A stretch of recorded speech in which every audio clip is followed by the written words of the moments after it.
Well, welcome everybody to what I believe is the fifth Data Wednesday of the semester, or maybe the fourth. We have a great lineup of speakers, past, present, and future. Next week, I believe, Mark Timma from Dresden will be speaking on network dynamics. But today, we're very lucky to have Kevin, is it Knudson or Knudson? Knudson. Okay, who is a professor at the University of Florida in mathematics, specializing in applied topology and Morse theory. I believe he's also the host, if I recall correctly, of a podcast entitled My Favorite Theorem, which I wasn't aware of, but sounds fabulous. Today, we're very lucky to have him speaking about his expertise with a talk entitled Approximate Triangulations of Grassmann Manifolds. So without further ado, let's please join me in welcoming Kevin Knudson. Thanks, Matt. The podcast is great fun. It is, so you can find us wherever you get your podcasts. And I co-host with Evelyn Lamb, the freelance writer, who is also just a really wonderful person. And we've been doing that for about 3 years now, and it's great fun.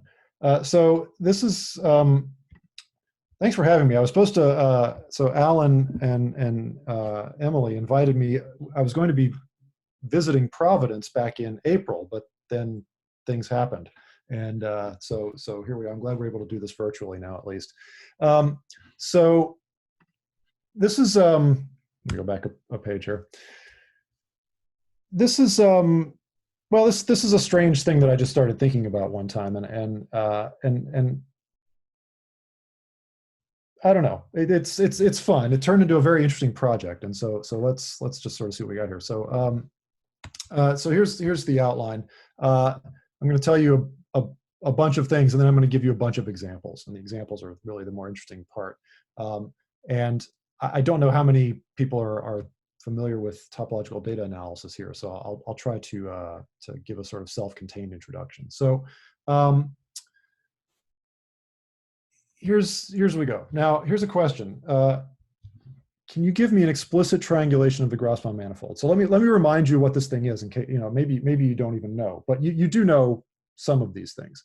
So the Grassmann manifold is the following gadget. Just as a set, you look at Rn, and you look at the k-dimensional subspaces. When I say a k-plane, I mean through the origin. So these are k-dimensional subspaces in Rn. And you might say, how is that even a manifold? Well, it's not so hard to see. You can realize it as a quotient of some other, of a Lie group or something like that if you want. And the example that you might know most is real projective space. So if you take k equals 1, then you're studying what's a one plane? It's a line. You're looking at the lines through the origin in Rn. So G1 of Rn is the real projective space of dimension n-1. So for example, G1 of R3 is RP2, the real projective plane. And but one of these things, they're manifolds, so you can triangulate them. And you might ask, okay, well, hand me a triangulation. The real projective plane is very well studied in this regard, and you can construct all kinds of triangulations of it, and there are sort of minimal ones that have very few two simplices and things like that. But beyond RP2, there's not much out there. Now, you can get estimates on the number of simplices that are required for a triangulation, and that's using some high-powered algebraic topology, using characteristic classes and things like that. But even that's pretty recent. In fact, there was the most recent result was about a year ago, which, you know, is pretty remarkable that we haven't quite figured out how to get triangulations of these things. And those results, by the way, don't even give you explicit triangulations. They just say how many simplices you need, of sort of a minimal number. And you might ask, why do I care about these spaces? So again, if topology isn't your thing, well, there's sort of obvious examples to study, but they're very important in topology for a lot of reasons. The main one being, if you're interested in vector bundles, so if you have a space and you look at a bundle over the space where the fibers are vector spaces of various dimensions, you can classify those things by mapping them into the Grassmann manifold and its sort of universal bundle. So these manifolds are very important for studying other things in topology, and that's why we care about them. And you might want to be able to triangulate them because, well, it's a manifold. You might want to be able to triangulate it. So this is sort of the driving question here, and I was surprised to find out that there really aren't very many explicit triangulations of these things. So, however, you can, these things are very well studied. I mean, they're also algebraic varieties, and so you can think about this from an algebraic geometry point of view if you'd like. And there are a lot of interesting combinatorics associated with all of this. So Grassmannians really touch a lot of areas of mathematics. So you can get a cell decomposition. They're called Schubert cells. And the idea is you take a k-plane X and you intersect it with the coordinate subspaces. And so you get a sequence of integers. So you take it and intersect it with the first coordinate line there, and then the second, and so on. And these consecutive integers differ at most by 1. That's just simple linear algebra. And so we define this as a combinatorial gadget. It's called a Schubert symbol. It's a sequence of k integers, and they satisfy, they all lie between 1 and n, and it's an increasing sequence. So given such a symbol, which is the sequence of integers, you let E of sigma be the subset, be the set of k-planes X, so that the intersection of X with the coordinate plane of the ith index there is I, and of the next one it's I minus 1, or the previous one is I minus 1. And you can check quickly that every k-plane belongs to precisely one of these sets, E of sigma. So this gives me a partition of the Grassmannian. And the fact is, this is actually an open cell, and you can compute its dimension. So you have this Schubert symbol, sigma 1 through sigma k, and the dimension of this cell, E of sigma, is given by this integer D of sigma. Now, really what you want to think here is in terms of matrices. So, so a k-plane belongs to one of these cells if and only if it's the row space of a matrix that looks like this. So it's k by n. And the ith row has sigma ith entry positive. So remember, I've got a Schubert symbol, so the ith entry is just some integer. And you assume it's positive, and therefore you may as well just scale the whole row and make that equal to 1. And then everything after that in that row is 0. So it's sort of this lower block diagonal looking sort of thing. And so this, again, tells you how to partition up the Grassmann manifold. And the theorem is that, so there are n choose k such sets, and they form the cells of a CW composition of your manifold. And in fact, I can even tell you how many R cells there are. It's equal to the number of partitions of that integer R into at most k integers, each of which is less than or equal to n minus k. So the dimension of the manifold gk of Rn is k times n minus k.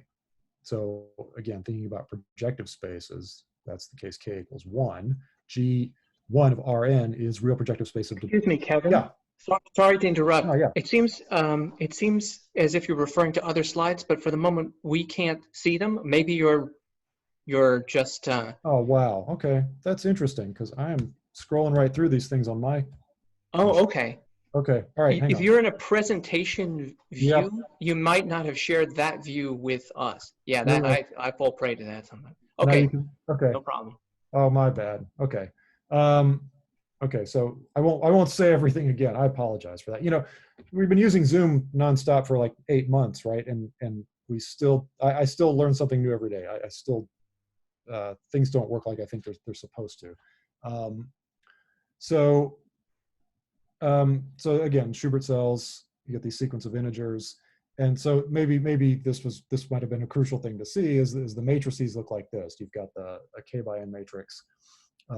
The dimension of the cell E of sigma is given by this integer D of sigma, where you sigma 1 minus 1 plus sigma 2 minus 2, and so on. And so you can view it as the row space. And it's important to know that you can think of these things in these terms, because when I'm trying to sample space points on the space, I'll want to use this sort of matrix form like this. And so you get a CW decomposition in this way, and the number of R cells of this thing is the number of partitions of R. So remember, a partition is just you decompose it into a sum of integers, and I tell you that I can have at most k of them, and they're all bounded above by n minus k. So for example, let's take a look at G2 of R4. So this is the simplest Grassmannian manifold that is not just a projective space. So this is the two planes in R4. And so a symbol, a Schubert symbol, has length 2 here. That's my k. And sigma 1 and sigma 2 are between 1 and 4. And so here are all the possibilities. Sigma 1, 2, when sigma is 1, 2, d of sigma, remember that integer, you take sigma 1 minus 1 plus sigma 2 minus 2. That's the dimension. Well, in this case, I'm going to get 0. So that's just a point. Then I have one cell. I have two cells, 1 3 cell, and 1 4 cell. And if you know enough algebraic topology to remember Poincare duality, that makes good sense. That sort of lines up. You get a nice duality there with these symbols. So I have 6 cells. This is a 4-dimensional manifold. The dimension here, again, is k times n minus k, where n is the ambient Euclidean space. So that's 2 times 4 minus 2, which is 4. This is a 4-manifold. Now, the homology of these spaces is actually very easy to compute. These boundary maps, so when you take these Schubert cells and you start gluing them together, it's not too hard to see that the induced map on homology in the chains, in the chain complex, every map is either 0 or multiplication by 2. And so the mod 2 homology is very easy to compute because all the boundary maps just become 0 mod 2. And so here's the mod 2 homology of this Grassmannian. It's Z2 everywhere except in dimension 2, where it's 2 copies of Z2. Okay? Now, the ring structure, if you wanted to compute cohomology and compute the ring structure, that's a different story. Or if you want this integrally, again, it can be done. It's just a little more challenging. But mod 2, which we tend to really like using in TDA, this homology is very easy to compute. Okay, so again, the sort of initial question was, how do I get a triangulation? You might just say to me, well, just triangulate the Schubert cells. Okay, but I mean, that's cheap because I still don't really have any sensible way to triangulate those cells. So here's the idea that I'm going to try. So look, this thing's a manifold, right? So let's embed it into some Euclidean space. I mean, so by the Whitney embedding theorem, I can always put a manifold, an n-dimensional manifold into a Euclidean space of dimension 2n. And I can often get away with a little bit less than that, but for sure I can put it into something twice the dimension if I want. Sample some points in that Euclidean space, build the Vietoris-Rips complex on that sample, compute the persistent homology, and then find a parameter where the associated Rips complex gives you the correct homology. And such a complex is what I'll call an approximate triangulation of this manifold. Now, there's nothing special about Grassmannians for this particular idea, right? You could just, if you have a manifold embedded in some Euclidean space, you could just do this, and you find a parameter where the complex gives you the correct homology. We could call that an approximate triangulation. Now, what I'm doing here is sort of the opposite of what usually goes on in TDA. In TDA, you typically are sampling from some object that you don't know, and you're trying to infer the topology of that gadget. And that's where persistence comes in. In this case, I'm starting with something that I actually know. I know its homology, and now I'm looking for a parameter where I get the correct answer. And the goal of doing that is to give me a triangulation of my object, or at least something like a triangulation. Okay, so I've sort of turned TDA on its head here. Now there might be a lot of words on this slide that I need to explain, so let me start answering. So this is just an idea, and this leads to lots of questions. Now, one of which is, which embedding of a Grassmannian and into which Euclidean space am I going to put it? Once I'm there, how am I going to sample points? What's a Vietoris-Rips complex?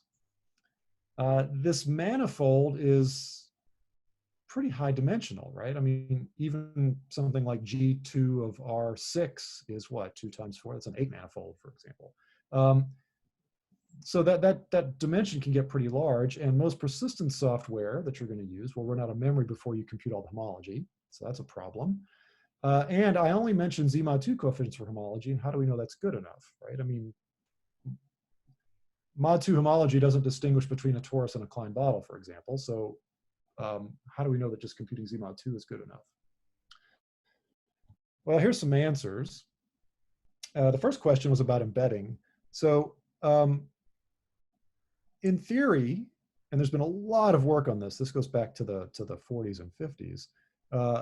Finding the minimal embedding dimension for a real projective space, and there's tables that tell you what the answers are.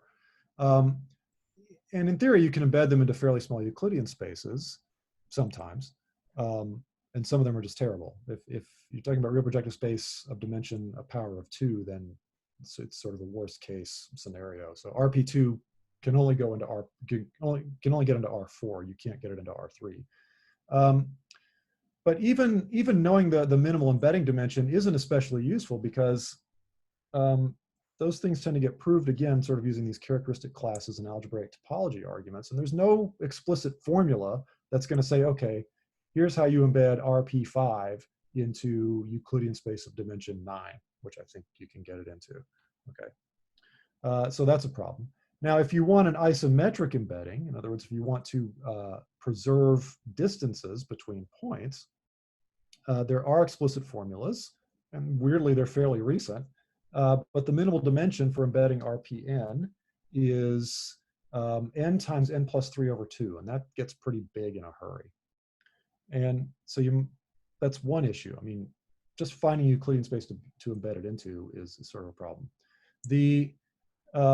But that's just for projective spaces. Now, you can take a Grassmannian, GK of Rn, and you can embed it into a projective space. This is old-timey algebraic geometry. This is called the Plücker embedding.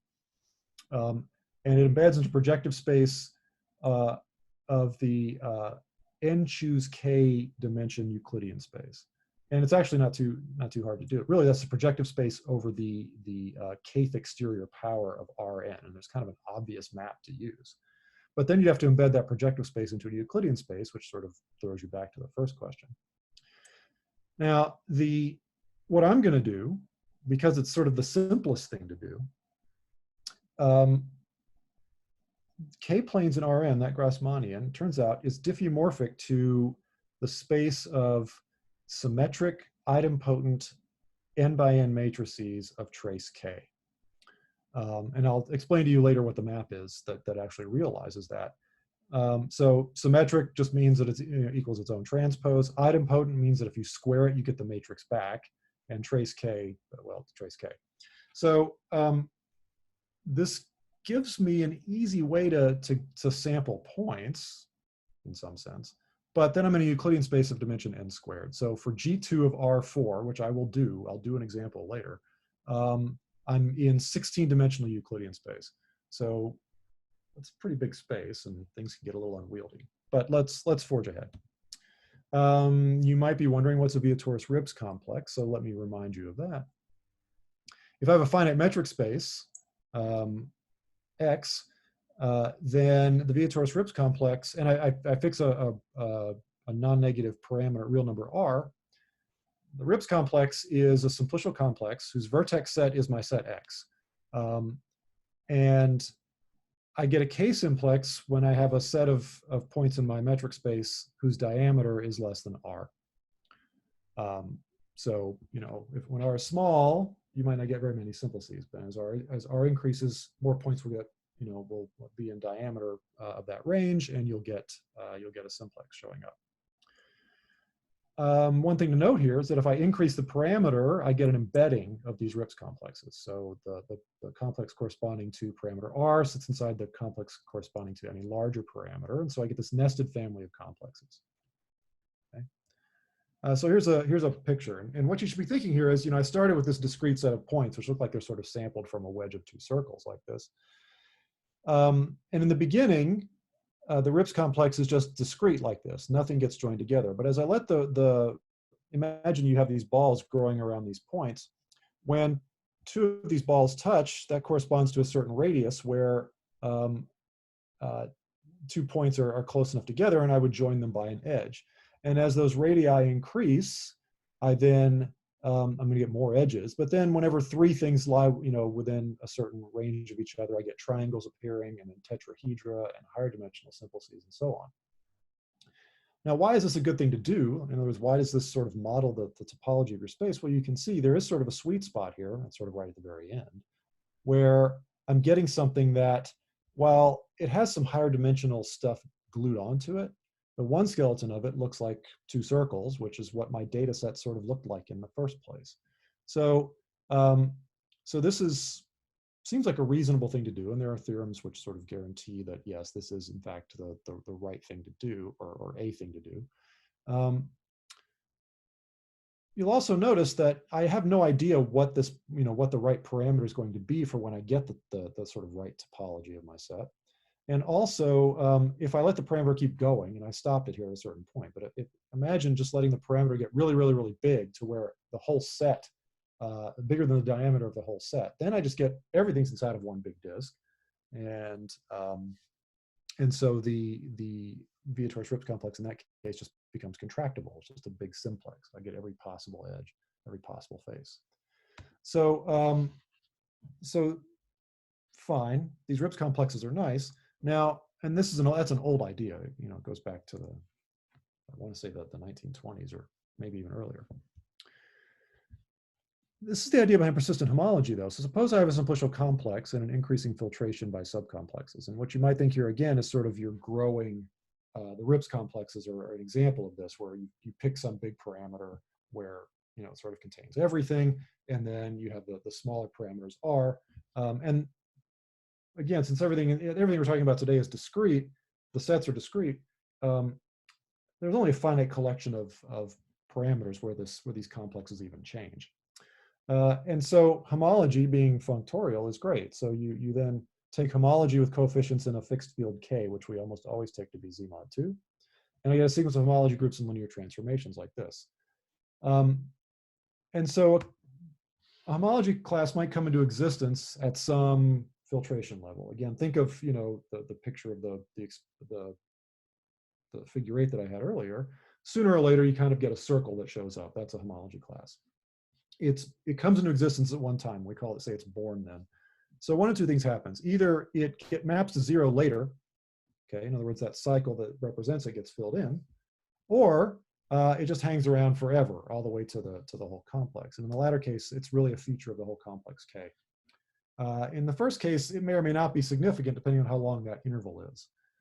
So we summarize this with for each Betti number, so for each homological degree, using something called a barcode. There are other ways to summarize this data, but this is what I'm going to use today as barcodes. So if it's born at level RS and dies at level RT, then you represent it by a finite interval. If it's born at RS and lives all the way to the big complex, then you represent it with an infinite interval like this, semi-infinite. So here's an example. Here's a tetrahedron. So topologically, this is just the two-sphere. So we know its homology very well. And I'm showing you the filtration coming in one step at a time. So initially, I just start with the 4 vertices. Then I add all the edges at once. There's 6 of them. And then I add the 4 triangles one at a time. So what's happening here in homological terms is, in the beginning, with 4 disconnected points like that, H0, which measures the number of connected components, is 4-dimensional. But then as soon as I throw in all 6 of those edges, the whole space gets connected. So Betti naught drops down to 1 immediately, the 0th Betti number. Now, what about the first Betti number? Well, when I throw in these 6 edges, I have 3 1 cycles. Now, you might say there's 4 triangles. That's true, but they're not linearly independent. So there's 3 independent 1 cycles. As I fill in the first 3 triangles, I kill those 1 cycles off one at a time, until finally, when I throw in the 4th triangle, which is the front face of this tetrahedron, I create a 2 cycle. I create the void that is the 2-sphere. And so the barcodes are summarize this information in the following way. So you can see I start here at time 0, my 0th filtration level.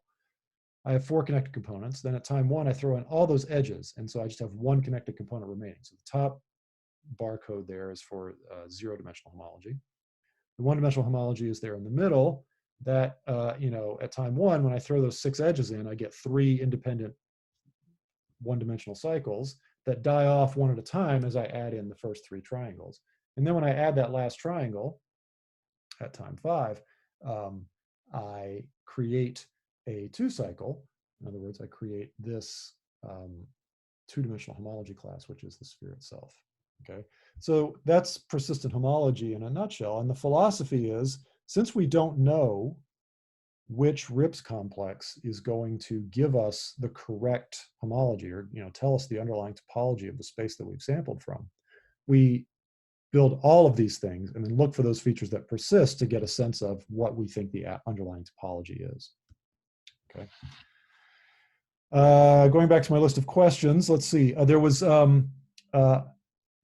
This is a manifold of pretty high dimension, possibly, and computing homology might be a real problem, right? It might take a lot of memory. Let's just forge ahead with some examples.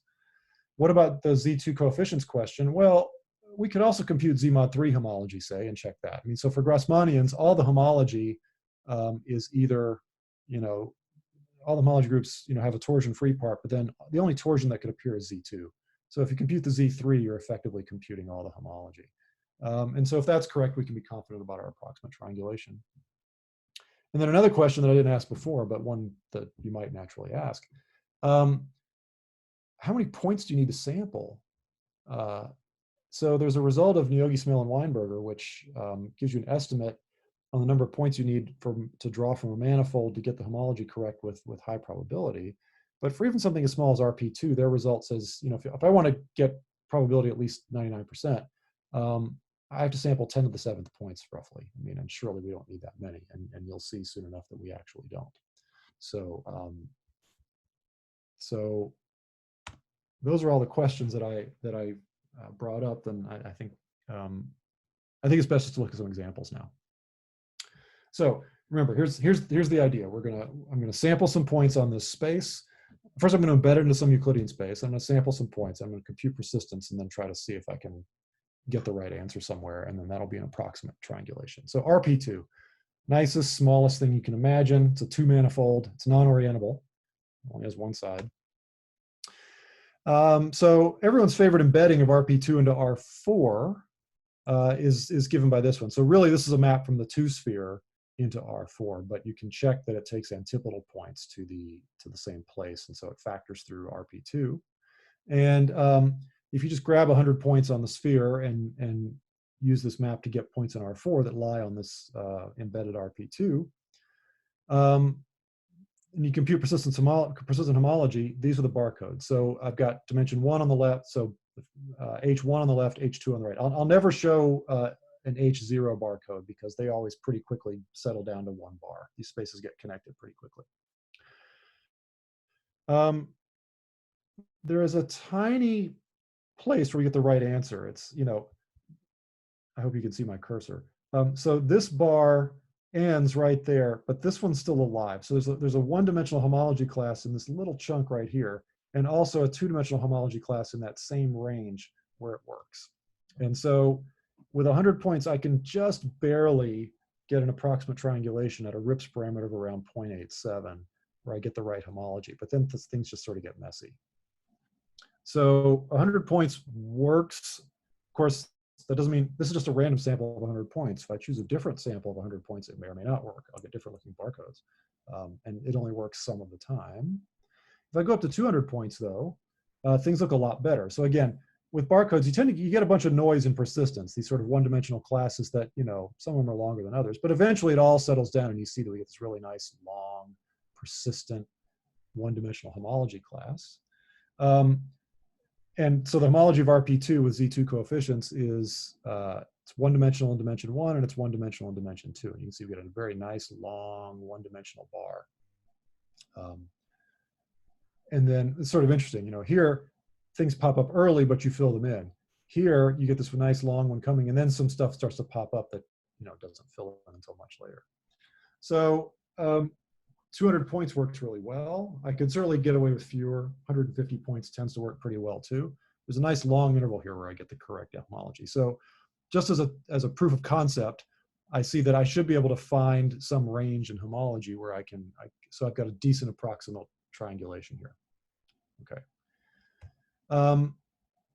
But let me give you another take on RP2 to suggest that the embedding makes a difference. So this is for embedding RP2 into R4, which is the minimal embedding dimension. But I also mentioned a while back about if you want an isometric embedding, in other words, where you embed you preserve the distance between points in RP2. I mean, it's a Riemannian manifold. It's got a distance function on it, and you can preserve that metric. You have to go into R5. So here's an isometric embedding of RP2 into R5, and you'll notice the formula is a little more complicated, but still not so bad. And now if I grab 100 random points on this, I get much better barcodes, which in a way makes sense. You know, when you're that 4D embedding of RP2 is kind of cramming RP2 into R4. It's a very tight embedding. And so a lot of this has to do with things called, you know, the injectivity radius, and, you know, how much is the manifold sort of folded near itself when you're embedding it. You can imagine, you know, trying to stretch it out as you embed it, or you can imagine trying to sort of, you know, cram it in the tightest space as possible. So here with 100 points, I get really good barcodes. Nice long range where I've got the correct homology, and I only need 100 points. I don't remember if I ran experiments with fewer points. You can probably get away with even fewer, which is nice to know. With 200 points, you get better barcodes. You get longer ranges of convergence. A little more noise, but certainly works better. Okay, so RP2 though is a space we understand very well. You can triangulate it with, you know, I think something like 7 vertices. I mean, there are very small triangulations of RP2, but just as proof of concept, this was a nice experiment to run. What about RP3? So this is the Grassmannian of lines in 4-dimensional space. It's a 3-manifold. This is a very interesting space. It turns out to be diffeomorphic to the space SO3, which is 3x3 orthogonal matrices of determinant 1. If I grab 100, so 3x3 matrices, that means you're living in R9. So just think of it as that space. And if I grab 100 random points in R9 like this on this space, it doesn't work very well. There's not much of a window where the 2-dimensional homology is even equal to 1. It's like way back here. So 100 points probably isn't enough. And so let me remind you what the homology is here. So the homology is 1-dimensional in dimensions 1, 2, and 3 for RP3. That's what we're looking at. 100 points probably isn't going to do the trick. And by the way, I mean, here's the H3 barcode just for fun. This thing's just a nightmare. So 100 points is clearly not going to work. If I take 200 points, and you'll note I'm going to start telling you how long this takes. This is on my laptop. It took about 7 minutes to compute these barcodes. But now I get the correct homology for a good long stretch between R running between 2.1 and 2.4. So you see 1 bar here. There's 1 nice long bar right there. And there is a long bar down here. It's just kind of hard to see. So great. RP3, which again is a space we understand pretty well, but I don't think anybody's just ever really cooked up a good triangulation for RP3. This is an approximate triangulation. By the way, why do I call this approximate?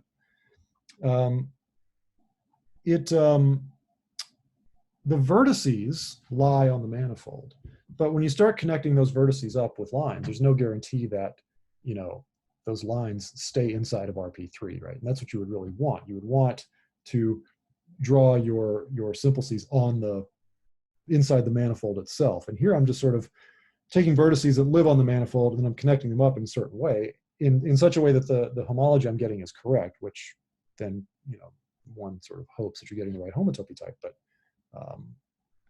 so it's only an approximate triangulation in that sense. Okay, so now the fun begins. Let's look at G2 of R4. So this is the first Grassmannian that's not a projective space. 2 planes in R4. This is a 4-manifold. And so remember, I told you this is it's a space of symmetric idempotent matrices. Here that they would be 4x4 matrices of trace 2. And so how do you generate such a thing? Well, you take a pair of random vectors in R4, apply Graham-Schmidt, so they're orthogonal unit vectors now, and then you make those the columns of a matrix, call that A, and then compute A times A transpose. That's a 4x4 matrix, and you can check, here's your exercise, that such a matrix it's symmetric, sure, that's no problem. It's idempotent, it's a little trickier, and that's because the columns of A are orthogonal. Trace 2, well, I'll just let you figure that out. So, so this is a way to sample these points. Now, these persistence calculations get pretty cumbersome. So the computer I'm using right now to give this talk, this is my 4-year-old MacBook Pro. It has 16 gigabytes of RAM. And if I try to compute homology up to dimension 4, I could sample a certain number of points, and I use 2 different pieces of software. So Irene was written by Greg Henselman. He's at Princeton now. He's a student of Rob Greist. It's built in Julia. Ripser is written by Uli Bauer. It's C++ code. Ripser is kind of considered the industry standard. It's extremely fast and efficient, like 1,000 lines of code. It's a very nice piece of software. What you see here is, if I took 100 points, trying to compute homology up to dimension 4, which is, again, this is a 4 manifold, so that's what I want to do. On 100 points, Irene would do it in a little under 2 minutes. Ripser would do it in a little over 1 minute. On 150 points, Irene could get there in a little over an hour. Ripser couldn't do it. That's what the X means. And neither of them could do it with 200 points. Now, that's not very many points. I mean, 200 points, I don't know, it's not a very big data set. The problem, of course, is that you get this combinatorial explosion in the dimension of the simplices. So you start thinking about a RIPS complex. As soon as 2 edges are close, as soon as 2 vertices are somewhat close together, you join it by an edge. As soon as 3 of them are there, you get the whole triangle. And so you see this kind of combinatorial explosion. The number of simplices really explodes in higher dimensions in particular. So now, if I only wanted to go up to dimension 3 for homology, I could get Irene to compute for 200 points in about 3 minutes. And even get a correct homology up through dimension 3 at a certain parameter value. But H4 is the sticking point. Like that's, trying to get all those all those simplices that you need to compute H4 is really the sticking point. You can try entering your data in 2 different ways. You can just give it a point cloud, or you can input the distance matrix so that the machine doesn't have to compute the distances. Didn't matter. So really the issue is I just need more memory. And so I was talking about this with, oh, by the way, here are the barcodes for 150 points. They're just a huge mess. And there's nowhere where it actually, you get the right, well, no, there is. There's a tiny area around 0.9 something. You're getting, here H, so what's the homology of this Grassmannian? In H1 is dimension 1. H2, you should have 2 bars, and you can kind of see the 2 bars right there. H3 should have 1 bar, and there it is, and it's in the same range. And then H4 should have 1 bar.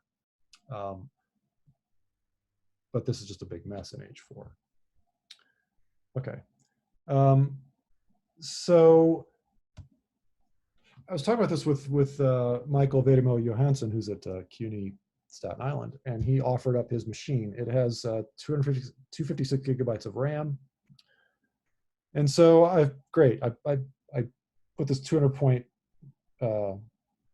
data set into Irene on his machine, got it going and left. Came back 10 hours later, it was still going, using 97% of the system memory. The next morning it was done. The output file, so the barcode file that you would need to render it, and it uses some weird format, JLD2, was 74 gigabytes. And Irene is built in such a way that to render these barcodes, it uses Plotly.js, and I couldn't do it remotely. But I also couldn't keep a connection long enough to fetch the file back, and even then, I don't know that I could open it on my laptop, and I don't even know if the barcodes would be correct. So the moral here is that we need to do something different. This just isn't going to work. So what's the different thing? The problem is that Viator's RIPS complexes just explode, and there are other complexes that you might try. So Gunnar Carlson and Vinda Silva came up with, this is maybe 15 years ago now, something called witness complexes. And I won't give the details, but the idea is this: you have a point cloud, and instead of trying to build a complex on the whole point cloud, you choose a subset of it, you call those landmarks, and then you just need a rule that tells you when you throw in a simplex. And it involves these things called witnesses, and it's pretty easy to do.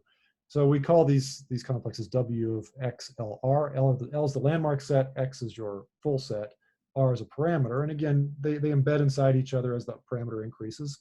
And they're related to various RIP complexes, so they do approximate the topology quite well. And they're much more efficient to store. So, so let me go back to how we sample points. So my initial attempt was, look, I just take a pair of orthonormal vectors and build a certain 4x4 matrix out of them. And you might ask, is that really the right thing to do? I mean, if you think about it, really, you're going to land with probability 1 in the top dimensional Schubert cell when you do that 4-dimensional cell. But the thing is, I don't care about randomness so much. I mean, I'm trying to get a decent approximation to this space, and so I can bias the sample if I want. So here's what we're going to do. I know the Schubert cell decomposition, and I know what the matrix form of a subspace that lies in any given Schubert cell looks like. So I'm going to sample proportionally to the dimension. So for example, let's just say grab 5% of the sample from the one cell and 10% from each of the two cells. Because again, those lower dimensional things, they're lower dimensional. You want them to show up, but you don't want them to dominate necessarily. So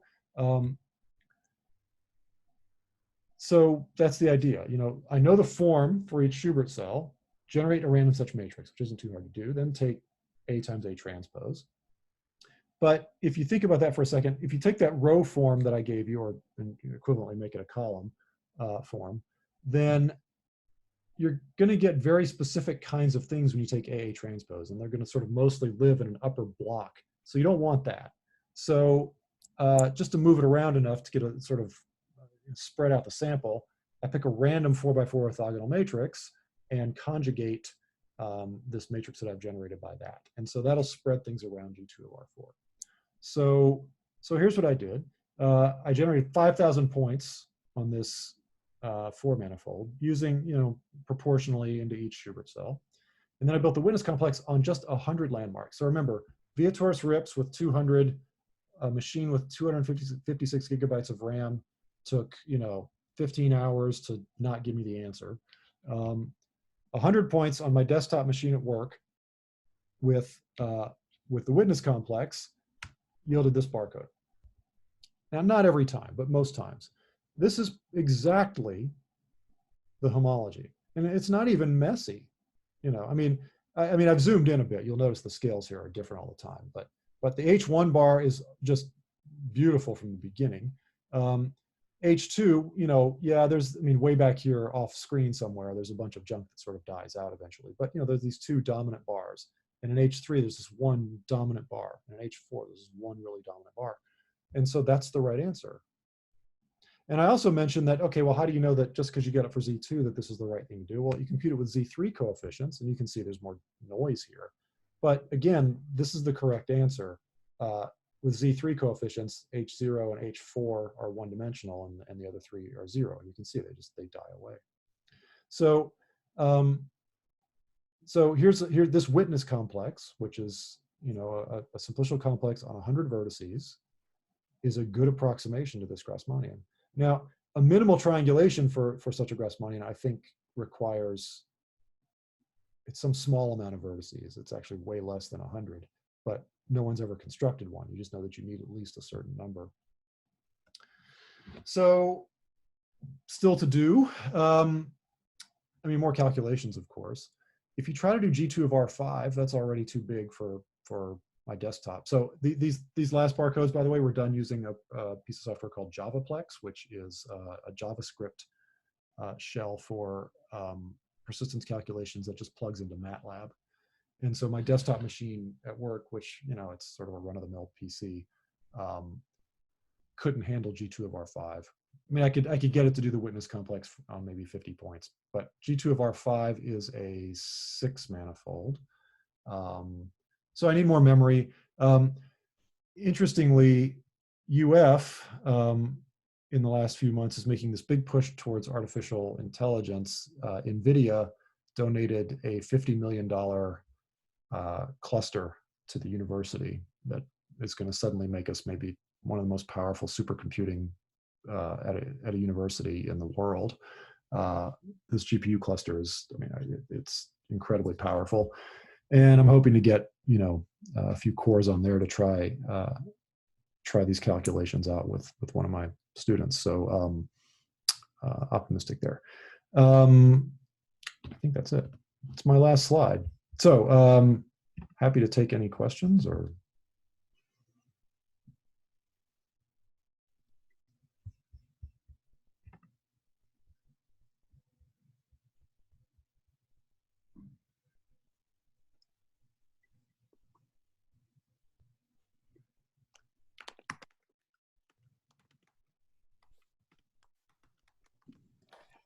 Hi, I have a question. Sure. Is there a sort of canonical way in which you sample points from these manifolds, or is it? I mean, I'm trying to think of like random points on a manifold, and Yeah, that you need some sort of volume form at least, right? that's right. Yeah. So for an arbitrary manifold, yeah, this is a tough question, because right. What sort of what kind of distribution are you putting on it essentially, right? So, I mean, sampling involves choosing a probability distribution somehow on your manifold. That is a very challenging question. So here, what's sort of nice is, you can randomly basically you're randomly sampling matrices, and there are lots of good procedures for doing that. And so that's what I just did. I sort of took normal distributions on column vectors, and it worked out that way. In general, that's a very challenging question, and I'm not enough of a probabilist, meaning I'm not one at all, to have a good handle on how to effectively sample from an arbitrary manifold. That's a really challenging question. Kevin? Yeah. So you didn't mention your originally thing about triangulations. You didn't mention anything about numbers of simplices in the different dimensions. Do you have any sense of how that grows? I do. So this work is actually published it's an open source journal too, Algorithms it's called. I published it this summer, and in there I should have put that table in here. There's a table in there of how many simplices you get on these various complexes, and we're talking about on the Vietoris-Rips so for this one, for the witness complexes, if I'm remembering correctly, it's on the order of a couple 100,000 simplices. The Vietoris-Rips complexes, you're talking millions of simplices. Okay. So there really is, orders of magnitude difference here. But yeah, for this 150 for this 100-point witness complex, if I remember right, I maybe it's only about 131,000 simplices, I think. Okay. Do you have you looked at like the complexity of it, like the degree at vertices, to see if it's efficient? No, I haven't. That's a good question, though. That is a good question. So, I mean, these witness complexes, I mean, the idea is, you decide to throw an edge in, for example, if joining two vertices, two landmarks, if there's another point in the data set nearby that sort of sees both of them. That's sort of the idea. And so, yeah, I don't have a good sense for what the degree bounds would be there. That's an interesting question, though. Yeah. Good.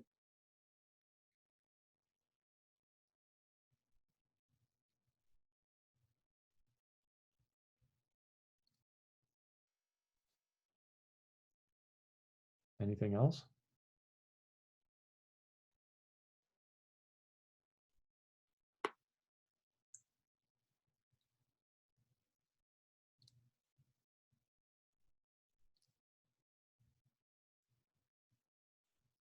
Well, thank you for having me. I I like to travel, but at the same time, it's nice to not have to travel. this brave new world of virtual talks that we're living in. It's got its drawbacks. I do like coming places, but I don't miss the flying and the hotels. So Thank you very much for visiting with us virtually. yeah. I've been to Providence once before. I really rather liked it, so I was looking forward to coming again. But maybe someday. Oh, the weather's horrible today, so you didn't miss a good weather. Well, the weather's horrible in Florida in a different way. It's almost 90 degrees here today. Oh, yeah, wow. No, you're wistful, but it's been like this for months. Yeah. I know the reverse problem. I used to live in the Midwest, and by April you're sick of that. So Yeah. here we're sick of the heat by November. Well, thank you again, and we'll need to send you a release so that we can post this, if that's okay. Okay. I thought I had signed that, but if I didn't, let me know, and I'll. Oh, okay. Yeah, maybe you already did do that. All right, great. All right. Thanks so much, everyone. Thank you.